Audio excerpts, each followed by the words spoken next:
ഇന്നത്തെ വീഡിയോയിൽ നമ്മൾ സംസാരിക്കാൻ പോകുന്നത് അടുത്തിടെ ഇറാൻ ഇസ്രായേലിനെ ആക്രമിക്കാൻ തയ്യാറാണ് എന്ന ഒരു പ്രഖ്യാപനം നടത്തി. എന്നാൽ എന്നായിരിക്കും ഈ ആക്രമണം സംഭവിക്കുക എന്നാണ് മിഡിൽ ഈസ്റ്റിലെ എല്ലാവരും കാത്തിരിക്കുന്നത്.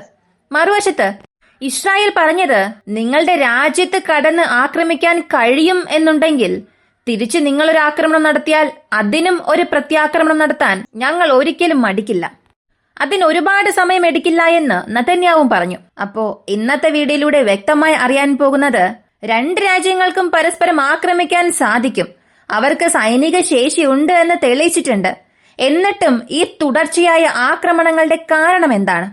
ഇവിടെ ഇറാൻ ഇല്ലാത്ത ഒരു കാര്യം, അതുപോലെ ഇസ്രായേലിനും ഇല്ലാത്ത ഒരു കാര്യമുണ്ട്. ഇവയെല്ലാം ഈ വീഡിയോയിലൂടെ വിശദമായി അറിയാം.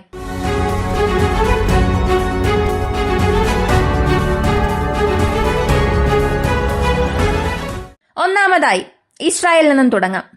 ഇസ്രായേൽ തങ്ങളുടെ രാജ്യത്തെ സംരക്ഷിക്കാൻ വ്യോമപ്രതിരോധ സംവിധാനങ്ങൾ ഉപയോഗിക്കുന്നുണ്ട്. ഈ വ്യോമപ്രതിരോധ സംവിധാനങ്ങൾക്ക് ഒന്നിലധികം ത്രെഡിനെ കണ്ടെത്താനും തടസ്സപ്പെടുത്താനുമുള്ള കഴിവുണ്ട്. ഉദാഹരണത്തിന് ഡ്രോണുകൾക്കും റോക്കറ്റ്സിനും പ്രത്യേകം അയൺ ഡോം നിർമ്മിച്ചിട്ടുണ്ട്. കൂടാതെ ബാലിസ്റ്റിക് മിസൈലുകളെ തടസ്സപ്പെടുത്താൻ ആരോ 3 ഉണ്ട്. കൂടാതെ പാട്രിയോട്ട് മിസൈൽസ് പ്രതിരോധ സംവിധാനങ്ങൾ, യുദ്ധവിമാനങ്ങളെ തടസ്സപ്പെടുത്താൻ പ്രത്യേക വ്യോമപ്രതിരോധ സംവിധാനങ്ങൾ അവരുടെ പക്കലുണ്ട്. ഇങ്ങനെ സൈനിക ലക്ഷ്യങ്ങളെയും സിവിലിയൻ ലക്ഷ്യങ്ങളെയും പ്രതിരോധിക്കാൻ അവരുടെ പക്കൽ നിരവധി multiple layer air defence system ഉണ്ട്. കുറച്ചു വർഷങ്ങൾക്ക് മുൻപ് അയൺ ഡോം ആയിരുന്നു ലോകത്തിലെ ഏറ്റവും മികച്ച വ്യോമ പ്രതിരോധ സംവിധാനം. അതിനെ കടന്ന് ആർക്കും ഇസ്രായേലിനെ ആക്രമിക്കാൻ കഴിയില്ല എന്ന് എല്ലാവരും സംസാരിച്ചുകൊണ്ടിരുന്നു. പക്ഷേ പാലസ്തീനിലെ ഹമാസിന്റെ ആക്രമണത്തിലൂടെ ഇതെല്ലാം അസാധ്യമാക്കി ഇറാൻ നടത്തിയ ബാലിസ്റ്റിക് മിസൈലിലൂടെയും. ഇതിലൂടെ മനസ്സിലായത് ഇസ്രായേലിന്റെ വ്യോമ പ്രതിരോധ സംവിധാനങ്ങൾക്ക് എപ്പോഴും അവരെ സംരക്ഷിക്കാൻ സാധിക്കില്ല എന്നതാണ്.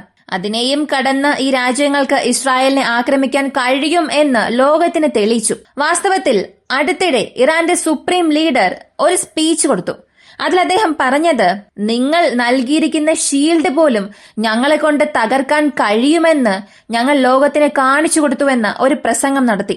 അപ്പോ വ്യക്തമായും ഇസ്രായേലിന്റെ വ്യോമ പ്രതിരോധ സംവിധാനം എത്ര തന്നെ ലെയറായി ഉണ്ടായിരുന്നാലും അവയെല്ലാം തകർത്ത് അകത്തേക്ക് ചെന്ന് ഇറാനെ കൊണ്ട് ആക്രമിക്കാൻ സാധിക്കും. ഇത് ഇപ്പോൾ വരെയും ഇസ്രായേലിന്റെ പക്കലുള്ള ഒരു നെഗറ്റീവ് പോയിന്റ് ആണ്. ഇനി ഇറാന്റെ പക്ഷത്തേക്ക് വരികയാണെങ്കിൽ അവർക്കും ചില പ്രശ്നങ്ങളുണ്ട്. അതിനെക്കുറിച്ച് ചർച്ച ചെയ്യുന്നതിന് മുൻപ് നമുക്ക് അമേരിക്കയുടെ ഇൻവോൾവ്മെന്റ് അറിയണം. ഈ രണ്ട് രാജ്യങ്ങൾക്കും ബാഹ്യമായ ഇടപെടലുകളുണ്ട്. അമേരിക്ക ഇസ്രായേലിനെ പിന്തുണയ്ക്കുകയാണ്, റഷ്യ ഒരു ഭാഗത്ത് ഇറാനെ പിന്തുണയ്ക്കുന്നുണ്ട്. എന്നാൽ രണ്ടുപേരുടെയും ഇൻവോൾവ്മെന്റ് വ്യത്യസ്തമാണ്. അമേരിക്ക നേരിട്ട് ആയുധങ്ങൾ നൽകുന്നു, അവർക്ക് ആവശ്യമായ ബോംബുകൾ നൽകുന്നു, അവർക്ക് ആവശ്യമായ അസറ്റ്സ് നൽകിക്കൊണ്ടിരിക്കുകയാണ്. അതായത് ബോംബുകൾ, യുദ്ധവിമാനങ്ങൾ. ഇതിനുമപ്പുറം ഇസ്രായേൽ ഒരാക്രമണം നടത്തിയാൽ ആ ആക്രമണം അവർ നടത്തുന്നതിന് മുൻപ് അവർക്ക് ആവശ്യമായ എല്ലാ രഹസ്യ വിവരങ്ങളും നൽകുന്നുണ്ട്. മിഡ് എയറിൽ ഇന്ധനം നിറയ്ക്കാൻ ആവശ്യമായ ടാങ്കർ എയർക്രാഫ്റ്റ്സ്, കൂടാതെ ഏതെങ്കിലും മിസൈൽസ് അവർക്കെതിരെ അയച്ചാൽ അത് മുൻകൂട്ടി ഡിറ്റക്ട് ചെയ്യാൻ കഴിയുന്ന എവാക്സ് അസറ്റ്, കൂടാതെ ഇറാന് ചുറ്റുമുള്ള അമേരിക്കൻ സൈനിക താവളത്തിൽ നിന്നും ലഭിക്കുന്ന രഹസ്യ അന്വേഷണം. ഇങ്ങനെ ഇസ്രായേലിൽ അമേരിക്കയുടെ പങ്കാളിത്തം വളരെ ഉയർന്നതാണ്. ഇനി നേരെ ഇറാന്റെ പക്ഷത്തേക്ക് വരികയാണെങ്കിൽ റഷ്യയുടെ പങ്കാളിത്തം ഇങ്ങനെയുള്ള നിരീക്ഷണത്തിലോ ഇറാന് യുദ്ധവിമാനങ്ങൾ നൽകുന്നതിലോ ചില പ്രധാനപ്പെട്ട ബോംബുകൾ നൽകുന്നതിലോ അല്ല. നൽകുന്നുണ്ട്, ഇല്ല എന്ന് പറയുന്നില്ല. പക്ഷേ അമേരിക്ക നൽകുന്നത് പോലുള്ള സഹായം ഒരിക്കലും റഷ്യയെ കൊണ്ട് ഇറാൻ നൽകാൻ കഴിയുന്നില്ല. കാരണം റഷ്യ ഉക്രൈനുമായി യുദ്ധം ചെയ്യുന്നുണ്ട്. അതിനാൽ റഷ്യയെ കൊണ്ട് ചെയ്യാൻ കഴിയുന്നതെല്ലാം ഇറാന് വേണ്ടി ഒരു വോയിസ് നൽകുക. യുണൈറ്റഡ് നേഷൻസിൽ സ്ഥിരം സീറ്റിലാണ് റഷ്യ ഉള്ളത്. അവർ വിചാരിക്കുകയാണെങ്കിൽ ഇറാന് എതിരെയുള്ള അഭിപ്രായങ്ങളെ ബ്ലോക്ക് ചെയ്യാൻ സാധിക്കും. അങ്ങനെ അവിടെ നിന്നും ഇറാന് സഹായം നേടിക്കൊടുക്കുന്നുണ്ട്. കൂടാതെ ടെക്നോളജി ട്രാൻസ്ഫർ നടത്തുന്നുണ്ട്. ഇറാൻ അവരുടെ ഡ്രോൺ സാങ്കേതിക വിദ്യ റഷ്യക്ക് നൽകുകയും റഷ്യ അവരുടെ ബാലിസ്റ്റിക് മിസൈൽ സാങ്കേതിക വിദ്യ ഇറാൻ നൽകുകയും ചെയ്യുന്നു. ഇങ്ങനെ ടെക്നോളജി ട്രാൻസ്ഫറും മോറൽ സപ്പോർട്ടും കൂടാതെ ഇന്റർനാഷണൽ ലെവലുള്ള ഓർഗനൈസേഷനിൽ നിന്നും ഇറാൻ ആവശ്യമായ സപ്പോർട്ട് റഷ്യ നൽകുന്നുണ്ട്. ഇനി ഇതിനുമപ്പുറം നാളെ ഒരു യുദ്ധം നടക്കുന്നുവെന്നുണ്ടെങ്കിൽ ആ യുദ്ധത്തിൽ ഇറാനെ നേരിട്ട് റഷ്യയെ കൊണ്ട് അസറ്റ്സ് ഒന്നും നൽകാൻ കഴിയില്ല. കാരണം അവരുടെ രാജ്യത്ത് യുദ്ധം നടക്കുന്നത് കൊണ്ട് അതിനവർക്ക് അസറ്റ്സ് ആവശ്യമാണ്. യുദ്ധത്തിൽ അവർ ഉപയോഗിക്കുന്ന ആസ്തികൾ എടുത്തുകൊണ്ട് ഇറാനിലേക്ക് കൊണ്ടുപോകാനും കഴിയില്ല. ഫൈറ്റർ ജെറ്റ്സും മാനുഫാക്ചർ ചെയ്ത് നൽകാൻ കഴിയില്ല. പക്ഷേ US ഫൈറ്റർ ജെറ്റ്സ് നൽകുന്നുണ്ട്. ബോംബുകൾ നൽകുന്നുണ്ട്, റഡാർസ് നൽകുന്നുണ്ട്, പാട്രിയോട്ട് എയർ ഡിഫൻസ് സിസ്റ്റം നൽകുന്നുണ്ട്. ഇതുകൂടാതെ അവർ തന്നെ അവരുടെ ഫൈറ്റർ ജെറ്റ്സ് കൊണ്ടുവന്ന് ഇസ്രായേലിന് വേണ്ടി യുദ്ധം ചെയ്യിപ്പിക്കാനും കഴിയും. പക്ഷെ ഇതൊന്നും റഷ്യയെ കൊണ്ട് ചെയ്യാൻ സാധിക്കില്ല. ഇത് ഒരു പ്രധാനപ്പെട്ട നെഗറ്റീവ് പോയിന്റ് ആണ്. ഇനി മറ്റൊരു പോയിന്റ് ഉണ്ട്. ഇറാന്റെ ബാലിസ്റ്റിക് മിസൈൽ ആക്രമണമാണ്.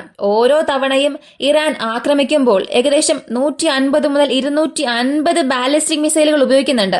150 മുതൽ 300 ഡ്രോൺസുകൾ അവർ ഉപയോഗിക്കുന്നുണ്ട്. ഇത്രത്തോളം അവർ ഓരോ ആക്രമണത്തിനും ഉപയോഗിക്കുമ്പോൾ ഇത് എത്ര ദിവസത്തേക്ക് അവരെ കൊണ്ട് നീട്ടിക്കൊണ്ടുപോകാൻ സാധിക്കും എന്നൊരു ചോദ്യം വരുന്നുണ്ട്. കാരണം ഒരു രാജ്യത്തിന്റെ ഉൽപാദനം ആ രാജ്യത്തിന്റെ ഭൂമിശാസ്ത്രത്തെയും അവിടെയുള്ള പ്രകൃതി വിഭവങ്ങളെയും ആശ്രയിച്ചിരിക്കും. ഇറാൻ എണ്ണ സമ്പന്നമായ ഒരു രാജ്യമാണ്. എന്നാൽ ഇറാനിൽ ബാലിസ്റ്റിക് മിസൈൽ നിർമ്മിക്കാനുള്ള കോമ്പണന്റ്സ്, മൈക്രോ ചിപ്സ്, മൈക്രോ പ്രോസസേഴ്സ് ഇവ നിർമ്മിക്കാൻ ആവശ്യമായ ഇൻഡസ്ട്രീസ് ഒന്നും തന്നെ ഇല്ല. ഇവയെല്ലാം ഈ സാങ്ഷൻസും മറികടന്ന് റഷ്യയെ പോലെ മറ്റ് രാജ്യങ്ങളിൽ നിന്നും ഉൽപ്പന്നങ്ങൾ ഇറക്കുമതി ചെയ്യുന്നു. അതിനാൽ അവർക്ക് ഇത് എത്രത്തോളം തുടരാനാകും? അവരുടെ ഈ വ്യവസായത്തിന് ആവശ്യമായ ഘടകങ്ങൾ ഇല്ലെങ്കിൽ നിർമ്മാണവും തുടരാൻ കഴിയില്ല. ഇതിനെ നമ്മൾ ബോട്ടിൽ നെക്ക് എന്ന ടേം പറയും.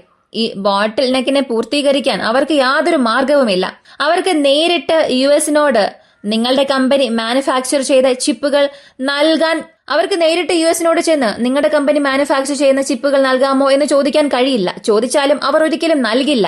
അതേ മാനുഫാക്ചർ ചെയ്യുന്ന ചിപ്പുകൾ മറ്റേതെങ്കിലും തേർഡ് പാർട്ടി വഴി മാത്രമേ ഇമ്പോർട്ട് ചെയ്യാൻ സാധിക്കൂ. അപ്പോ ഈ ഇമ്പോർട്ട് റെസ്ട്രിക്ഷൻസ് എന്നതും അവരുടെ ബാലിസ്റ്റിക് മിസൈൽസിന്റെ ശേഷിയെ ഒരു ലെവലിൽ നിന്ന് മറ്റൊരു ലെവലിലേക്ക് പോകാനാകാതെ തടയുകയാണ്. ഇത് എത്രത്തോളം അവരെ ബാധിക്കും? കാരണം ഓരോ തവണയും 150-250 ബാലിസ്റ്റിക് മിസൈൽസ് അയക്കാൻ കഴിയില്ലല്ലോ. എന്തായാലും ഒരു ഘട്ടത്തിൽ അത് അവസാനിക്കും. ആ അവസാനിക്കുന്ന ഘട്ടം തീർച്ചയായും ഇറാനൊരു പ്രശ്നമായി മാറും. മറ്റൊരു പ്രധാനപ്പെട്ട കാര്യം US സൈന്യത്തിന്റെ സൈനിക ആസ്തികളാണ്. ഇറാൻ അവരുടെ ബാലിസ്റ്റിക് മിസൈൽസിനെ ഒരു സ്ഥലത്ത് നിന്ന് മറ്റൊരു സ്ഥലത്തേക്ക് കൊണ്ടുവന്ന് അത് ഇസ്രായേലിന് നേരെ ലോഞ്ച് ചെയ്യുന്നത് നേരത്തെ അമേരിക്കയ്ക്ക് അറിയാൻ കഴിയും. സാറ്റലൈറ്റ്സ് വഴിയും അവിടെയുള്ള പ്രധാനപ്പെട്ട സൈനിക താവളങ്ങൾ വഴിയും. ഈ പ്രധാനപ്പെട്ട വിവരം മുൻകൂട്ടി ഇസ്രായേലിൽ അറിയുകയാണെങ്കിൽ അതവിടെ ഇറാന് വലിയ പ്രശ്നമായി മാറും. ഉദാഹരണത്തിന് ഇറാനിൽ നിന്നും ഒരു ബാലിസ്റ്റിക് മിസൈൽ അത്രയും ദൂരം സഞ്ചരിച്ചു വരണമെന്നുണ്ടെങ്കിൽ ചില സമയമെടുക്കും. അത്രയും ദൂരം സഞ്ചരിച്ചു വരുമ്പോൾ അവരുടെ ലക്ഷ്യം ഇസ്രായേലിൽ തന്നെ ഉണ്ടായിരിക്കണം. ആ ലക്ഷ്യം വിട്ട് അത് മാറാൻ പാടില്ല. കാരണം ബാലിസ്റ്റിക് മിസൈൽസ് ചലിച്ചുകൊണ്ടിരിക്കുന്ന ടാർഗറ്റിന് നേരെ ആക്രമണം നടത്തില്ല. നേരത്തെ ഇരിക്കുന്ന നിശ്ചലമായി ഒരു സ്ഥലത്തിരിക്കുന്ന ഒരു ലക്ഷ്യത്തിൽ മാത്രമേ അത് വന്ന് പതിക്കുകയുള്ളൂ. അങ്ങനെയാണെങ്കിലും ഒരു ടാർഗറ്റിനെ നശിപ്പിക്കാൻ നമ്മളൊരു 10 മിസൈലെങ്കിലും അയക്കണം. കാരണം ബാലിസ്റ്റിക് മിസൈൽസ് അത്രത്തോളം കൃത്യതയില്ല. അപ്പോ മിസൈൽസ് ഒരു സ്ഥലത്ത് നിന്നും മറ്റൊരു സ്ഥലത്തേക്ക് കൊണ്ടുവന്ന് അത് അവിടെ വെച്ച് ലോഞ്ച് ചെയ്ത മിസൈൽ ടാർഗറ്റിലേക്ക് വരാൻ ഒരല്പ സമയമെടുക്കും. ആ ഒരു ഗ്യാപ്പ് അമേരിക്ക നേരത്തെ തന്നെ മനസ്സിലാക്കും എന്നതുകൊണ്ട് അവിടെയുള്ള ഇസ്രായേൽ ടാർഗറ്റ്സിനെ അവർ അവിടെ നിന്ന് മാറ്റുന്നു. ഈ സാഹചര്യം നിങ്ങളൊന്ന് സങ്കല്പിച്ചു നോക്കുക. നിങ്ങൾ ഇറാനിലെ ഒരു കമാൻഡറാണ്. നിങ്ങൾക്ക് ഏതൊക്കെ സ്ഥലങ്ങളെ ലക്ഷ്യം വയ്ക്കണം എന്നുള്ള ഒരു ലിസ്റ്റ് ലഭിച്ചിട്ടുണ്ട്. ലിസ്റ്റ് ലഭിച്ചതിനു ശേഷം നിങ്ങൾ ഒരു ഫ്ലൈറ്റ് പാത്ത് തീരുമാനിക്കണം. അതായത് നിങ്ങളുടെ മിസൈൽ ഏത് പാത വഴി പോയാൽ ടാർഗറ്റിനെ പെട്ടെന്ന് നശിപ്പിക്കാൻ കഴിയും എന്ന് നിങ്ങൾ തീരുമാനിക്കണം. നിങ്ങൾ തീരുമാനിച്ചതിനു ശേഷം ഏത് സ്ഥലത്ത് നിന്ന് മിസൈൽ ലോഞ്ച് ചെയ്യണം എന്നും തീരുമാനിക്കണം. അവിടേക്ക് മിസൈൽസിനെ കൊണ്ടുവരണം. കാരണം എല്ലാ സമയങ്ങളിലും മിസൈൽ റെഡി ടു ലോഞ്ച് എന്ന കണ്ടീഷനിലായിരിക്കില്ല. ഇതിന് പോലും ചില മണിക്കൂറുകൾ എടുക്കും. എന്നാൽ അതിനും ചില മണിക്കൂറുകൾക്ക് മുൻപായിരിക്കും ഈ പദ്ധതിയെല്ലാം ഇടുകയും ടാർഗറ്റ് ലിസ്റ്റ് കൊടുക്കുകയും ചെയ്യുക. പിന്നീടാണ് ഈ പറഞ്ഞ കാര്യങ്ങളെല്ലാം സംഭവിക്കുന്നത്. അപ്പോ ഇങ്ങനെ മിസൈൽ ഒരു സ്ഥലത്ത് നിന്ന് മറ്റൊരു സ്ഥലത്തേക്ക് കൊണ്ടുവരുന്നത് പോലും അമേരിക്കയെ കൊണ്ട് അറിയാൻ കഴിയും എന്നുള്ളപ്പോൾ അവർ ഈ മിസൈലിനെ ലോഞ്ച് ചെയ്യാൻ പോകുന്നു എന്നുള്ള വിവരം ഇസ്രായേലിന് ലഭിക്കും. ആ സമയം ഇസ്രായേൽ എന്തായിരിക്കും ചെയ്യുക? ആ മിസൈൽ തങ്ങളെ വന്ന് ആക്രമിക്കുന്നതിന് മുൻപ് അവരുടെ പ്രധാനപ്പെട്ട സൈനിക അസറ്റ്സിനെ എല്ലാം അവിടെ നിന്നും മാറ്റും. അവിടെ ജനങ്ങളുണ്ടെങ്കിൽ അവരെ ബങ്കറിലേക്ക് പോകാൻ ആവശ്യപ്പെടും. അവിടെയുള്ള ഉപകരണങ്ങളെയാണ് ലക്ഷ്യം വെച്ചതെങ്കിൽ F-35 എയർബേസ് ഉണ്ട്. ആ എയർബേസിലുള്ള എല്ലാ വിമാനങ്ങളെയും അവിടെ നിന്നും അവർ മാറ്റും. ലളിതമായി പറഞ്ഞാൽ ഇറാനിലെ ഒരു ബാലിസ്റ്റിക് മിസൈൽ F-35 ടാർഗറ്റ് ചെയ്യുകയാണെങ്കിൽ അത് F-35 വന്ന് ആക്രമിക്കുന്നതിന് മുൻപ് തന്നെ അവിടെയുള്ള F-35s എല്ലാം അവിടെ നിന്നും നീക്കം ചെയ്യും. അല്ലെങ്കിൽ അവയെല്ലാം ആകാശത്തിൽ പറക്കും. ഇങ്ങനെ ഇറാൻ ചെയ്യുന്ന ആക്രമണങ്ങൾ മുൻകൂട്ടി ഇസ്രായേൽ അറിയുന്നതാണ് ഇറാനുള്ള അവസാനത്തെ ഒരു പ്രശ്നം. ഇപ്പോ ഈ പ്രശ്നങ്ങളെല്ലാം കൈകാര്യം ചെയ്ത് ഇസ്രായേലിൽ ഒരു റിവെഞ്ച് ആക്രമണം നടത്തണമെന്നുണ്ടെങ്കിൽ അവർ നൽകുന്ന എക്സ്പ്ലനേഷൻ, നിങ്ങൾ ഞങ്ങളെ ഹേർട്ട് ചെയ്യുകയാണെങ്കിൽ ഞങ്ങൾക്ക് തിരിച്ചും ഹേർട്ട് ചെയ്യാൻ സാധിക്കും. കൂടാതെ ഇസ്രായേലിനെതിരെയുള്ള രാജ്യങ്ങൾ ആ സമയത്ത് ഇസ്രായേലിനെതിരെ ഒരുപാട് ജനങ്ങൾ ഉണ്ടായിരിക്കും.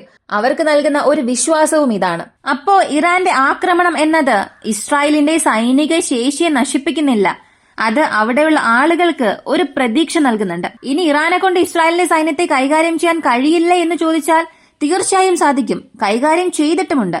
അവസാനമായി നടത്തിയ ആക്രമണങ്ങൾ നമുക്ക് ഉദാഹരണങ്ങളായി പറയാം. ഇനി പല വർഷമായി അവർ ചെയ്യുന്ന ഒരു കാര്യമാണ് അവരുടെ പ്രോക്സീസ് വഴി. ഇനി ഇസ്രായേലിനെ ആക്രമിക്കണമെന്നവർ ചിന്തിക്കുകയാണെങ്കിൽ ഇറാൻ ആദ്യം ചെയ്യുന്നത് ഹിസ്ബുള്ളയ്ക്കും ഹമാസിനും ആവശ്യമായ ആയുധങ്ങൾ നൽകും, ധനസഹായം വർദ്ധിക്കും.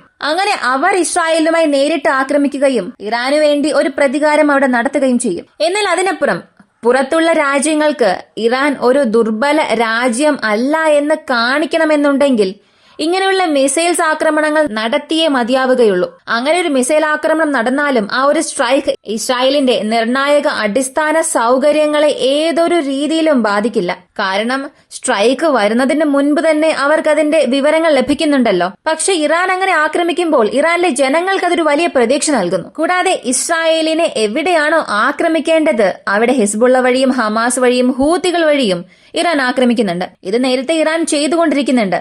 ഹൂത്തീസ് ഇസ്രായേലിലേക്ക് പോകുന്ന എല്ലാ കപ്പലുകളെയും ടാർഗറ്റ് ചെയ്യുന്നുണ്ട്. ഇസ്രായേലിലേക്ക് പോകുന്ന കപ്പലുകളെ മാത്രമാണോ ടാർഗറ്റ് ചെയ്യുന്നത് എന്ന് ചോദിച്ചാൽ അല്ല, അതൊരു വലിയ വിഷയമാണ്. അവർ എല്ലാ കപ്പലുകളെയും ആക്രമിക്കുന്നു എന്നാണ് പലരും പറയുന്നത്. നമ്മൾ റിപ്പോർട്ട്സ് കാണുന്നുണ്ട്. ഇസ്രായേലിനെ യാതൊരു ബന്ധവുമില്ലാത്ത കപ്പലുകളെ പോലും ആക്രമിക്കുന്നുണ്ട്. ഇസ്രായേലിലേക്ക് പോകുന്ന എല്ലാ കപ്പലുകളെയും അവരെ കൊണ്ട് ഇപ്പോൾ വരെയും നശിപ്പിക്കാൻ കഴിഞ്ഞിട്ടില്ല. പല കപ്പലുകളും ഇസ്രായേലിലേക്ക് പോകുന്നുണ്ട്. അവർ ചെയ്യുന്ന ഈ നാശനഷ്ടം അവിടെയുള്ള ഇൻഷുറൻസ് കോസ്റ്റ് കൂട്ടുന്നു. ഇസ്രായേലിലേക്ക് വരുന്ന ഒരു കൊമേഴ്ഷ്യൽ ലെവൽ അവിടെ കുറയ്ക്കുന്നു. ഇസ്രായേലിന് സംഭവിക്കുന്ന ഒരു വലിയ നഷ്ടവും ഇത് തന്നെയാണ്. വളരെ സിമ്പിളായി ഒരു മിസൈൽ അവർ അയക്കുകയാണെങ്കിൽ അവിടെ ഇൻഷുറൻസ് വില കൂടും. അവിടെ യാതൊരു കൊമേഴ്ഷ്യൽ കപ്പലുകളും പോകില്ല.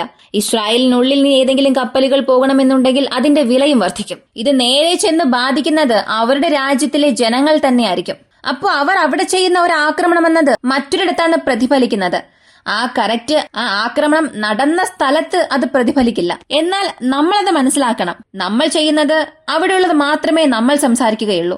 അവിടെ എത്ര കപ്പൽ നശിപ്പിച്ചിട്ടുണ്ട്, എത്ര കപ്പലുകളെ ആക്രമിച്ചു, ഇതൊക്കെ മാത്രമേ സംസാരിക്കുന്നുള്ളൂ. പക്ഷെ അത് കാരണം മറ്റൊരിടത്ത് സംഭവിക്കുന്ന പ്രത്യാഘാതങ്ങളൊന്നും നമ്മൾ അറിയുന്നില്ല. ഇതാണ് കോൺസെപ്റ്റ്. ഇവർ രണ്ടുപേരും മാറി മാറി ആക്രമിക്കുന്നതിന് സത്യത്തിൽ ഇതാണ് സംഭവിക്കുന്ന റിസൾട്ട്. കൂടാതെ ഇസ്രായേൽ നടത്തിയ ആക്രമണത്തിൽ ഇറാന്റെ ഒരുപാട് പ്രദേശങ്ങൾ നശിച്ചു. ഇറാന്റെ ഓയിൽ ഫെസിലിറ്റി, ഇറാന്റെ ഡ്രോൺ നിർമ്മാണശാല, ഇറാന്റെ ബാലിസ്റ്റിക് മിസൈൽ ഇൻഡസ്ട്രി, അവരുടെ വ്യോമപ്രതിരോധ സംവിധാനങ്ങൾ, ഇവയെല്ലാം ഇസ്രായേൽ ടാർഗറ്റ് ചെയ്തു. എയർ ഡിഫൻസ് കമാൻഡിനെ നശിപ്പിച്ചു. ടെഹ്റാനുള്ളിലെ ടാർഗറ്റിനെ നശിപ്പിച്ചു. ഏതൊക്കെ ടാർഗറ്റിനെ നശിപ്പിച്ചു എന്നുള്ള സാറ്റലൈറ്റ് ഇമേജും പുറത്തു വന്നു. ഇത് നിഷേധിക്കാനാകാത്ത ഒരു തെളിവാണ്. കാരണം ആർക്ക് വേണമെങ്കിലും ആ സാറ്റലൈറ്റ് ഇമേജസ് താരതമ്യം ചെയ്ത് നോക്കാം. മുൻപ് എങ്ങനെയായിരുന്നു, ഇപ്പോൾ എങ്ങനെയായിരുന്നുവെന്ന്. ഇങ്ങനെ എല്ലാവർക്കും ഈ ഒരു ഇൻഫർമേഷൻ അറിയാം, എല്ലാവരും അറിഞ്ഞു എന്നതുകൊണ്ടാണ് ഇറാൻ ഒരു നിർബന്ധത്തിലേക്ക് വന്നത്.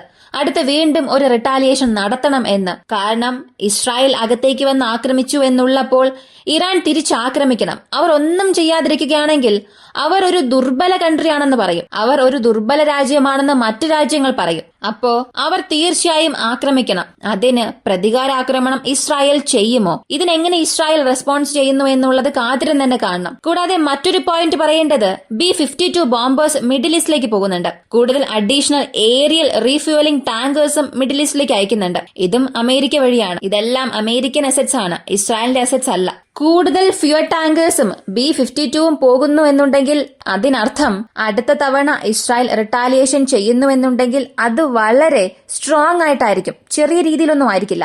അടുത്ത് അവർ ചെയ്യുന്ന സ്ട്രൈക്ക് പാക്കേജിൽ കൂടുതൽ ഫൈറ്റർ ജെറ്റ്സ് ഉണ്ടാകും. അതിനെ സപ്പോർട്ട് ചെയ്യാൻ വേണ്ടിയിട്ടാണ് ഏരിയൽ ടാങ്കേഴ്സ് പോയത്.